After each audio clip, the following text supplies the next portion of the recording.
Dreamwork is a form of spiritual practice, really. And if you look at or read any of the great spiritual teachers in pretty well any religious understanding, they tend to use metaphors. They try to explain things of the spirit by comparing them with things that we can observe in nature or among people around us. So we tend to dream about, for example, in our culture here in New Zealand, we tend to drive cars in order to get anywhere. So when you're dreaming that you're driving a car and you're chugging along quite happily in your car, and then suddenly it starts going backwards instead of forwards, and this wasn't because you thought of it. Now, some people would give up at that point and say, oh, this is crazy. But really, the dream is telling you something about some part of your life is not functioning well. In fact, it seems to be you're going backward in that part of your life. In other words, the car has become a metaphor for yourself moving along. And there are, thousands and thousands of metaphors available to us all the time. But everybody's metaphors are a little bit different from everybody else's because of their own experience. And our dreams come to us in terms of our own experience and our culture, our family system, our nationality, our language. So, in a sense, I'm teaching people how to explore their own dreams rather than me try to interpret for them, because I don't know what somebody else's experience consists of. That reminds me of some books that I've seen where you have certain symbols and it says, well, this symbol means this and this symbol means that, if you dream of this and if you dream of that. But as you say, everybody has different symbols. That's right. It might be the same. There might be some patterns that are the same all over in one culture. The symbols of one culture are more easily recognised by people of that culture. But take another example. Take, for example, dreaming of snakes. Now, in Western culture, we tend to associate snakes with evil and deceit and negative things. But snakes are very ancient creatures, and they have other meanings in other cultures where they are much more part of the ordinary scenes of life. Some snakes are dangerous, but others are not. And of course, in ancient spiritual literature, the snake or serpent was considered to be a figure of wisdom. And there are ancient myths about snakes that suggest that they have something very wise to tell us at times. I mean, I recently dreamed about a beautiful snake, actually, that was lying on a rock in the sunshine, and it was golden colour. And as I used a bit of my inquiry process, I asked the snake, what do you have to say? And the snake says, take it easy, which makes good sense to me. So that was the wise snake. The wise snake, yes. Not the evil one. That's right. Margaret, you have published a book on nightmares. Why did you choose to write about nightmares? Okay, well, everybody has some nightmares. Children have more nightmares than grown-ups do on the whole. But anyone who has come through abusive experience of any kind, or lived in a zone of a city, for example, where there's a lot of community violence, or been part of a culture in which there are open conflicts and wars going on, will have a lot more nightmares because they are experiencing trauma in their daily life one way or another. I mean, children who grow up, for example, in an alcoholic home where there is violence going on will have a lot of nightmares. And the problem about nightmares is that they are dreams. They wake you at a point of horror or terror when you feel helpless to know how you can prevent something dreadful happening. And that is often based on past experience, often early in your life, but maybe later, because terrible things happen to grown-ups too. Now, the point about nightmares is that they wake you before you have a chance to figure out how to survive. And basically, there was one theory about nightmares that they began way, way back in our early development as a contributor to our survival. by replaying traumatic incidents so that we have a chance to figure out in the safety of our own dream life, what you could do to save yourself if the same sort of thing happened again. And so the proper response to a nightmare, having, let's say, been wakened by it and been frightened, is when you have calmed down, probably the next day, that you sit down and think about it in terms of the story of the nightmare and figure out what you could do to help yourself survive. The survival challenges, how are we going to do it? Sometimes it is because we have been through awful experiences which have historically happened, but the response that our minds have to traumatic events is to kind of repeat them. They come again like aftershocks, like at the aftershocks of an earthquake, for example. Your mind still has the aftershocks of that event. Now, what you can't change is the historical event that first happened. What you can change is the way it affects you afterwards. You need to come to terms with whatever is so frightening or was so frightening in your life and realise that you can that life actually did go on. You went on living. So somehow you found a way to survive. But you don't need to keep repeating the feeling of being victimised all the time. So you can invent a new solution in which you manage to escape or overcome or confront or deal with the issue in one way or another. And the story goes on. But gradually, as over time, as you talk about it with other people too, you lose the terrible fear that goes with the original nightmare. And it just becomes a piece of your history. Oh, yes, I went through that kind of experience. But it starts with having your diary, because I think that if you wake up and you just don't want to think about it anymore, that's the first problem, isn't it? That's the first problem, yes. On the other hand, some of the experiences that people have in childhood stay with them as vivid dreams all their life if they have not resolved it. Some research was done by Kelly Bulkley, a major dream scholar in America, who asked people to identify what was their earliest remembered dream. The majority of them were childhood dreams of being attacked or abused or narrowly escaping from some very dangerous situation. So those kind of dreams stick in your mind. They may change a little bit in some of the detail, but I have worked directly with hundreds of people now who have told me about their nightmares, and I find that those very vivid early nightmares are still active in the person's mind to such an extent that they may even tremble when they're talking to me about a nightmare that began 30 years ago. Now, when they tell me the story and I listen as calmly and compassionately as is needed, then they tell me, they stop and they look at me and I say, well, what could you do to change the outcome, to make things happen better for you? And stay with the story of the dream. What could you do inside the dream? And most people then begin to think much more calmly, because they're a lot older now, they've got more resources, about how they could have handled it differently or how they could prevent it, such an event actually happening again. And when they've done that, I suggest to them that they, if the dream recurs, which often these are recurring dreams because they're still unresolved, that they go back into the dream story and make the new ending happen. In fact, consciously practice making the new ending happen. And then, if the dream recurs, next time they have a way out as an option. And does that really work? Because yes, absolutely. Because it's the unconscious, so you have to really convince yourself so that the solution becomes part of the dream, doesn't it? That's right.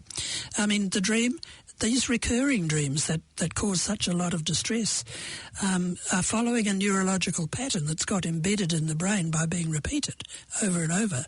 Once you start consciously to create an alternative pathway, then the brain has a choice and you don't have to go back through the dreaded path. You can go on another path. I mean, even things like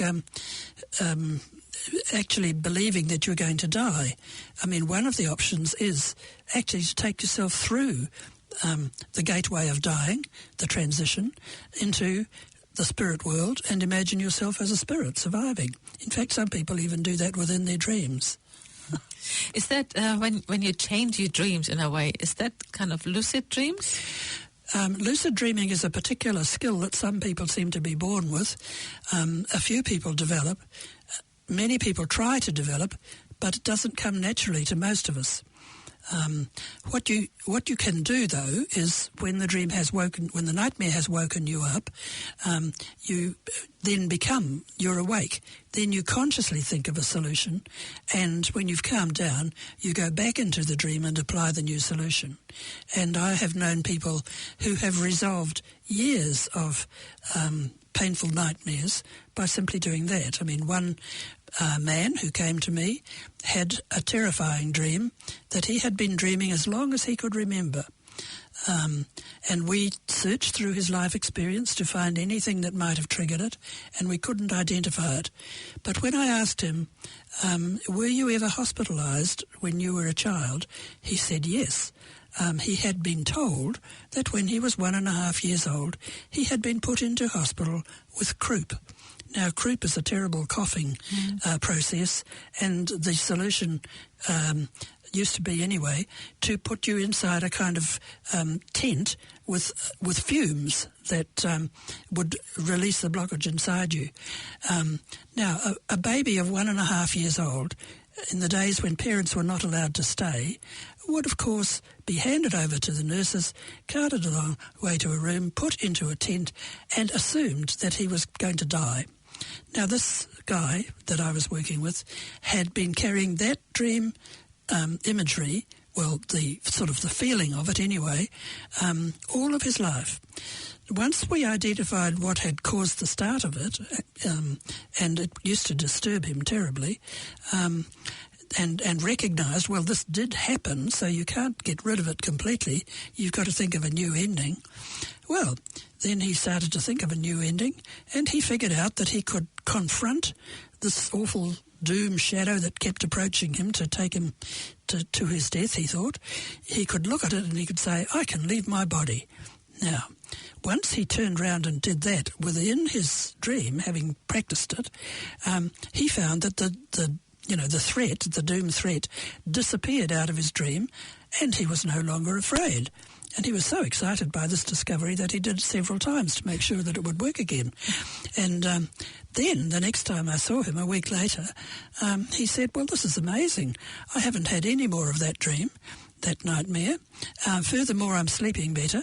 And furthermore, I feel better all over because I'm getting better sleep. And one of the things about persistent nightmares, the ones that keep coming back and back and back, is that they do undermine the quality of sleep, because some people fear that if they get into bed and go to sleep, they will immediately have a nightmare. So they try to stop themselves having nightmares by staying up too late or something like that, and it doesn't work. You have got to be able to deal with the issue that causes the fear. So what you explained with this man is a typical example of how you can help people who have bad dreams. That's right, yes. I mean, I've worked with many people. I worked with a woman recently, not old, a 70-year-old woman who came because she kept having angry dreams. Her dreams were full of anger. She was always having to do all the work for everybody in her dreams, and she was utterly furious about it all. So we went over her latest dream that she had had, and there were lazy men lying around doing nothing, which actually connected directly with her marriage as well as her work life. And so what I suggested to her was that she re-enter the dream and she actually say what was on her mind instead of swallowing it all down, which she had done all her life to be a very good girl. Anyway, she got into the feeling of the dream, and she actually became extremely angry and expressed out loud at the figures in the dream what she felt about it all. Now, when she had done that, the figures in the dream had sort of sat up and taken notice and started to do a bit of work, she felt marvellous. And when she came back a week later, she said things had changed. Her dreams were not like that anymore, and she was not angry with them anymore. She was now managing her own life. Oh, that is great. Yes, yes.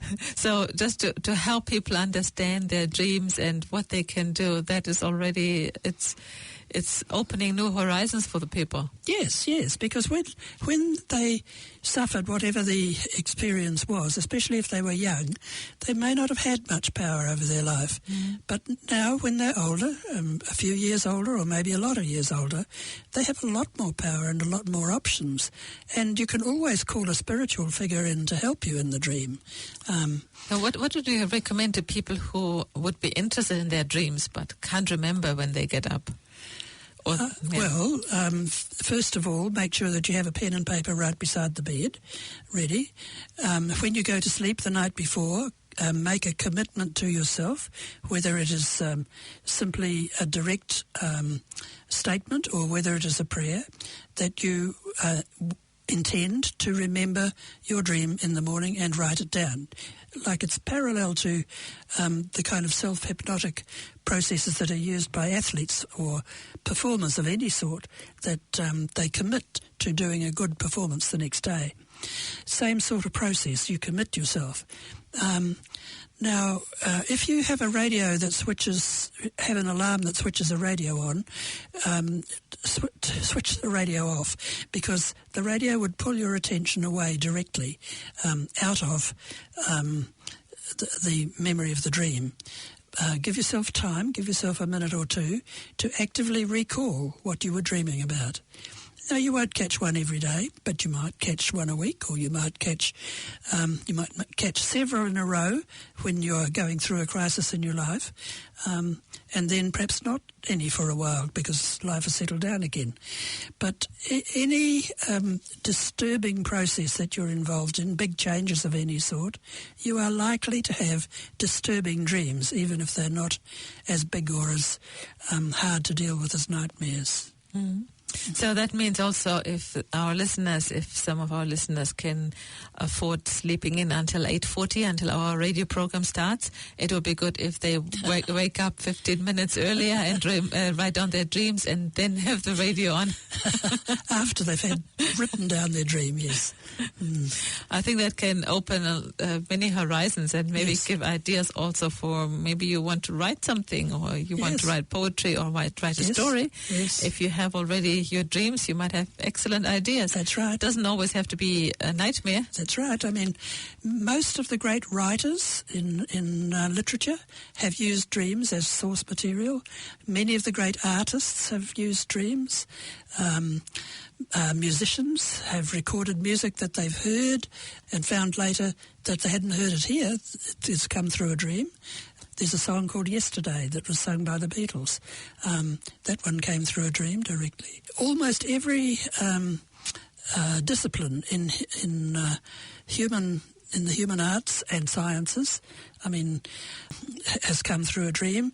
Albert Einstein's formula for E equals mc squared was directly brought to his consciousness by a dozing state of mind.